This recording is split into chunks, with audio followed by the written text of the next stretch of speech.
Welcome back to the Crochet Creatives with my friends at yarnspirations.com. People ask me all the time, how many chains will it take to make a blanket? Now here on the link in the video description, you're going to find this downloadable for you.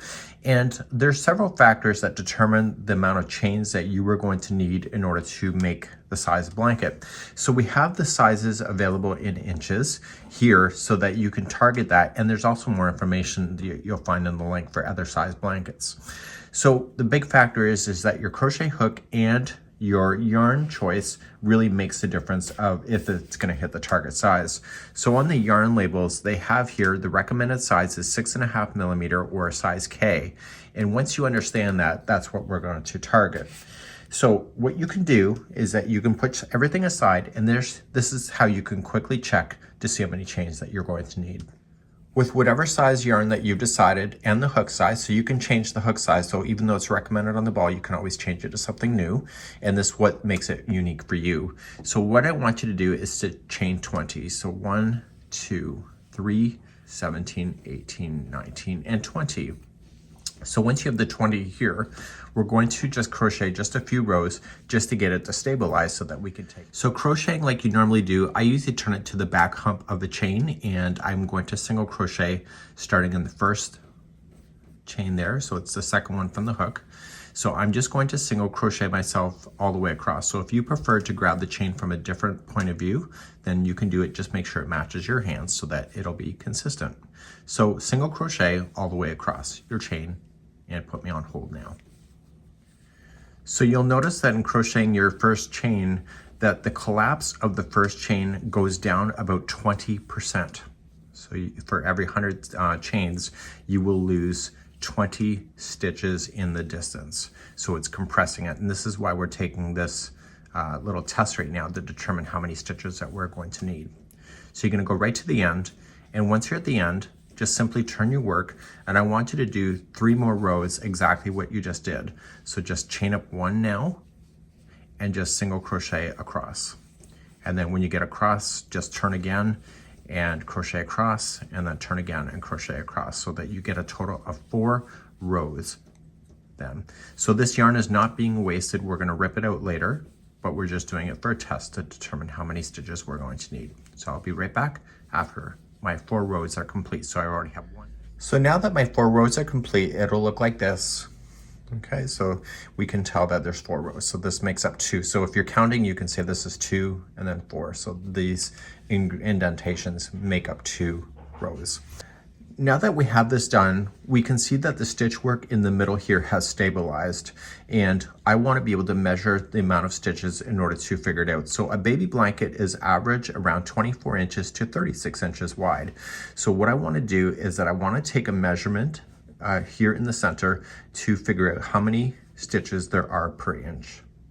Using a tape measure, just measure how many stitches that you can physically see within an inch period. And so what you can see is 1, 2, and 3. So there are 3 stitches per inch. 3 stitches per inch. So if we determine that we want to do a blanket that's maybe 30 inches, so we said that a baby blanket is between 24 to 30 inches, then what you could just say is 30 inches times 3 stitches per inch.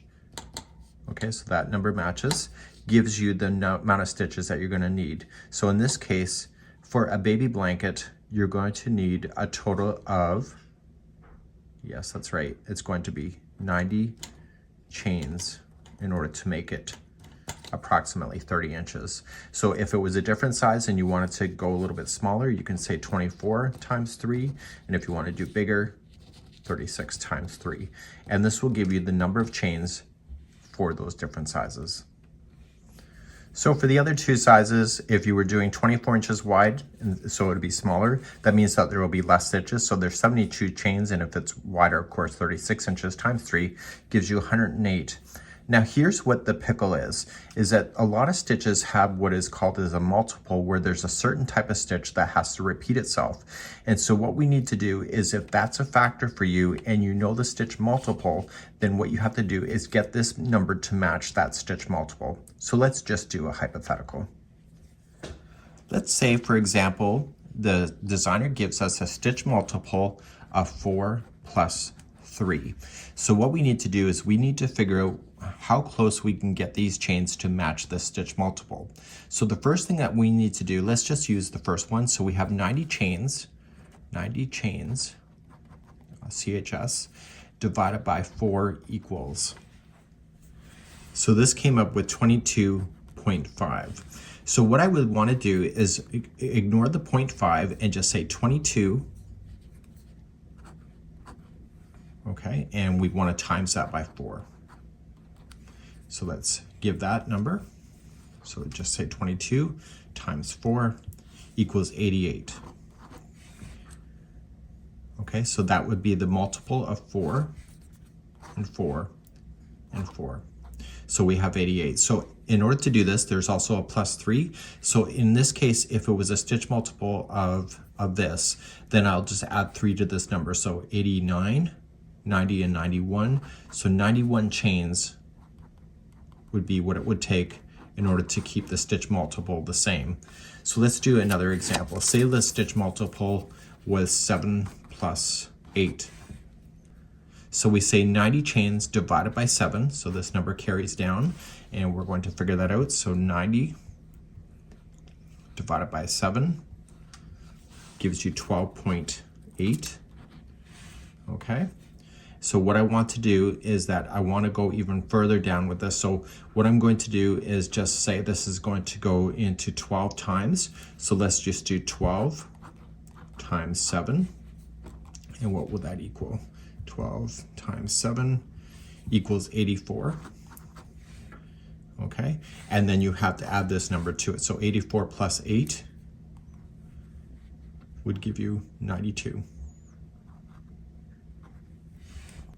So 92 would be the number for this multiple. So even though we have figured it out and we determined that this is the closest, we know that being 92 chains with this particular combination, or if we have 91 chains, you're going to get really close to the 30 with this.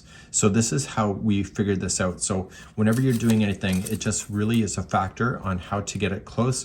And because each one of us stitch individually and different, this is the best way to determine that. So get your target size that you want to hit first, measure how many stitches. So if you did measure, and for example, it was 3.2, I would just say just 3 only and just keep it nice and simple. You could also do 3.25. So let's just say that we had that. So for example, say you had the stitches and it was 3.25 per inch and you times it by 30, you would need approximately 97.5 stitches in order to make that happen, so chains.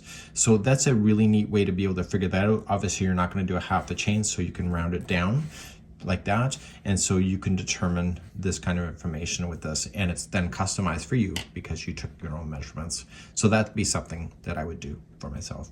Hopefully this helps.